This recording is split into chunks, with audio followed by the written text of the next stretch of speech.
Hello everyone, स्वागत है आपका इस YouTube channel learn tea life में। तो इस वीडियो में हम बात करेंगे वर्ल्ड पेंगोलिन डे के बारे में और उसके से रिलेटेड डेटा के बारे में। यानी कि जो डेटा पेंगोलिन पोचिंग का क्या है इंडिया में, ये सारी चीजें हम लोग कवर करेंगे। तो देखिए कितना सुंदर दिख रहा है ये जो पेंगोलिन है। तो इसके बारे में आइए जानते हैं। तो चलिए वीडियो शुरू करते हैं। उससे पहले वीडियो को लाइक कर दीजिए और अभी तक चैनल को सब्सक्राइब नहीं किए हैं तो जल्दी से इसको सब्सक्राइब कर दीजिए। ये हमारा सोशल मीडिया है, इसका लिंक आपको वीडियो के डिस्क्रिप्शन बॉक्स में मिल जाएगा। तो जाके जल्दी से ज्वाइन कर लीजिए और एक बड़े से कमेंट सेशन में जय हिंद लिख दीजिए ताकि सेशन को स्टार्ट किया जाए। तो आइए देखते हैं। यहाँ पे कुछ इंपोर्टेंट पॉइंट दिया गया है। देखिए, इन 2023 world pangolin day is celebrated on फरवरी 18। यानी कि प्रत्येक 18 फरवरी को भारत में प्रत्येक 18 फरवरी को क्या किया जाता है, पूरे देश में पेंगोलिन डे मनाया जाता है। ठीक है, every year the day is celebrated on the third Saturday of February month. यानी कि ये प्रत्येक साल कब मनाया जाता है, जो तीसरा सैटरडे होता है फरवरी महीने का, उस दिन को ये मनाया जाता है। तो ये फिक्स नहीं है, ठीक है, ये यानी कि फिक्स नहीं है कि 18 को मनाया जाएगा। ये उस दिन मनाया जाएगा जिस दिन जो थर्ड सैटरडे पड़ेगा फरवरी महीने का। The main objective of celebration is to create awareness about the pangolin population decline. तो देखिए, कोई भी जो मतलब डे सेलिब्रेट किया जाता है तो उसके पीछे कोई ना कोई मेन ऑब्जेक्टिव होता है, उसका उद्देश्य होता है कि क्यों सेलिब्रेट किया जाए।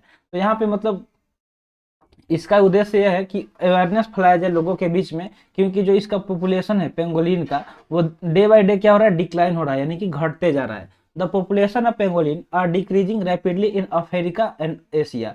और अफ्रीका और एशिया में भी इसका जो पॉपुलेशन है बहुत ज्यादा कम हो गया है। ठीक है, the main reason for the decline is their medicinal value. तो देखिए, इसके पीछे एक रीजन है, क्या है, तो मेडिसिनल वैल्यू। यानी कि मेडिसिनल वैल्यू की वजह से इसका जो पॉपुलेशन है वो डे बाई डे क्या हो रहा है, डिक्लाइन होते जा रहा है। Pangolin scales have several medicinal properties. तो जो इसका जो स्केल्स है, ठीक है, जो इसका स्केल्स होता है उसका बहुत सारा मतलब मेडिसिन, दवा वगैरह में इसका यूज किया जाता है, मेडिकल पर्पज के लिए इसको यूज किया जाता है। इस वजह से क्या किया जा रहा है, इसको मतलब ये डिक्लाइन होते जा रहा है, क्योंकि इसका यूज होता है दवा वगैरह में, इस वजह से ये कम देखने को मिल रहा है। डे बाई डे इसका जो संख्या है वो क्या हो रहा है, घट रहा है। तो आइए जानते हैं कि पेंगोलियंस भारत में इससे मतलब भारत में कितना इसका रिपोर्ट वगैरह है। तो आइए देखते हैं। ठीक है, the World Wildlife Fund से that between 2018 and 2022 more than 1203 pangolin were poached and traffic. तो जो अगर वर्ल्ड जो वाइल्ड लाइफ फंड कहता है कि 2018 से 22 के बीच में 1203 पेंगोलिन्स को पोच किया गया और ट्रैफिक किया गया। Indian pangolins are hunted and exported to market in South Asia and China. जो भारत के पेंगोलिन्स है उसको मतलब उसका शिकार करके और उसको मार के एक्सपोर्ट कर दिया जाता है। कहाँ पे, तो साउथ एशिया और चाइना के मार्केटों में। स्टेट वाइज जो पेंगोलिन इलीगल ट्रेड है वो आइए जानते हैं। ठीक है, तो भारत में स्टेट वाइज पेंगोलिन का जो इलीगल ट्रेड चल रहा है तो उसके डेटा के बारे में आइए जानते हैं। तो देखिए, of all the states Orissa had the highest seizure. सबसे ज्यादा ये इसके मामले में किस स्टेट को देखा गया, तो उड़ीसा। उड़ीसा में सबसे ज्यादा इसका इलीगली क्या किया जाता है, बिजनेस किया जाता है, इसको मार के और एक्सपोर्ट किया जाता है। More than 154 pangolins were seized in 74 encounters. तो 74 एनकाउंटर किए गए। कितना एनकाउंटर किया गया, 74 एनकाउंटर किया गया, जिसमें 154 से ज्यादा पेंगोलियंस को सीज किया गया, पकड़ा गया। ठीक है, फॉलोइंग उड़ीसा महाराष्ट्र है the second highest seizure incident. और देखिए, उड़ीसा के बाद में महाराष्ट्र आता है दूसरे नंबर पे, जहां इलीगली बहुत ज्यादा ट्रेड देखने को मिलता है। More than 135 pangolins we are seized in Maharashtra between 2018 to 2022। यानी कि 18 से 22 में देखा जाए, 3 साल के बीच में, तो 135 पेंगुलिन को पकड़ा गया महाराष्ट्र में इलीगली सेल करने के दौरान। According to the WWF report, 50% of the seizure had live pangolins, 40% had pangolin scales. तो जिसमें से 50% देखा गया कि जो मतलब जिंदा पेंगोलिन्स था, ठीक है, जबकि 40% उसका स्केल्स था। ठीक है, उसका जो स्केल्स था वो पकड़ा गया। तो ये सारी चीज सीज हुए। तो स्टेट वाइज यही इलीगल ट्रेड चलता है हर जगह, क्योंकि इसका मेडिसिनल वैल्यू काफी ज्यादा है, इस वजह से इसका काफी ज्यादा 2 नंबर के धंधे में मतलब इसका 2 नंबर क्या होता है, एक्सपोर्ट इम्पोर्ट किया जाता है। अब बात करते हैं कंजर्वेशन का। तो कंजर्वेशन के बारे में ये अगला टॉपिक क्या है, कंजर्वेशन। तो देखिए, IUCN क्रिटिकल इंडेंजर, तो ये किस कंजर्वेशन में आता है, तो क्रिटिकल इंडेंजर कैटेगरी में इसको रखा गया है। ठीक है, यानी कि बहुत ज्यादा मतलब क्या है, रेयर अब मिल रहा है, इसका जनसंख्या बहुत कम हो गया है। साइट्स, जो इसका साइट्स है वो कहाँ से लिया गया है, तो this appendix prohibited international trade. तो आई होप आपको समझ में आ गया होगा। Wild life protection act 1972 schedule 1। जो वाइल्ड लाइफ प्रोटेक्शन एक्ट है वो कौन सा 1972 जिसको शेड्यूल 1 में रखा गया, ठीक है। तो ये आपको याद रखना है कि जो भारत का कॉन्स्टिट्यूशन है उसमें ये जो वाइल्ड लाइफ प्रोटेक्शन एक्ट है 1972 में बनाया गया था, जो शेड्यूल 1 में है, ठीक है। अगला है why is pangolin highly demanded in international market.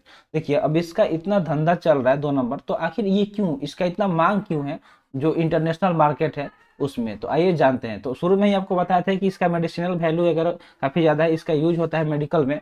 तो आइए देखते हैं। देखिए the scales of pangolins have high medicinal properties.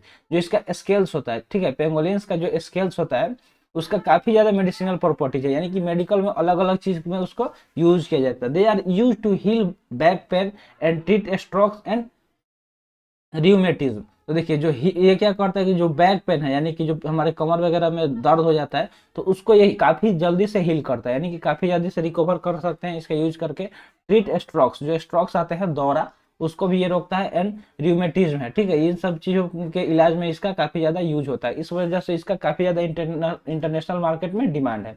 अगला टॉपिक है हाउ इंपोर्टेंट इज पेंगोलिन। ये पेंगोलिन कितना महत्वपूर्ण है, आइए जानते हैं। तो देखिए यहाँ पे दिया गया है pangolins are very important to balance the ecosystem. जो हमारा इकोसिस्टम है इसको बैलेंस करने के लिए बहुत ज्यादा ये महत्वपूर्ण है, ठीक है, बहुत ज्यादा क्या है, इंपॉर्टेंट है। They play a major role in the food chain. जो हमारा फूड चेन है, फूड चेन हम लोग क्लास 4-5 में ही पढ़ते हैं, खाद्य श्रृंखला। जैसे हम लोग कहाँ से पढ़ते हैं, ग्रास होता है, ग्रास को कौन खाता है, तो ग्रास होपर खाता है, ठीक है, ग्रास होपर इस पर डिपेंड होता है। इसको कौन खाता है, तो जो मेढक होता है। इस तरह का हम लोग चैन देखते हैं जो एक दूसरे पे डिपेंड होता है, इस तरह का। तो ये क्या करता है, फूड चेन में बहुत ज्यादा इंपॉर्टेंट रोल प्ले करता है, कौन, तो पेंगोलिन। तो आई होप आपको सारी चीज समझ में आ रहा होगा। तो वीडियो जल्दी से लाइक कर दीजिए और चैनल को सब्सक्राइब नहीं किए तो जल्दी से चैनल सब्सक्राइब कर लीजिए। A single pangolin eat 70 million insect.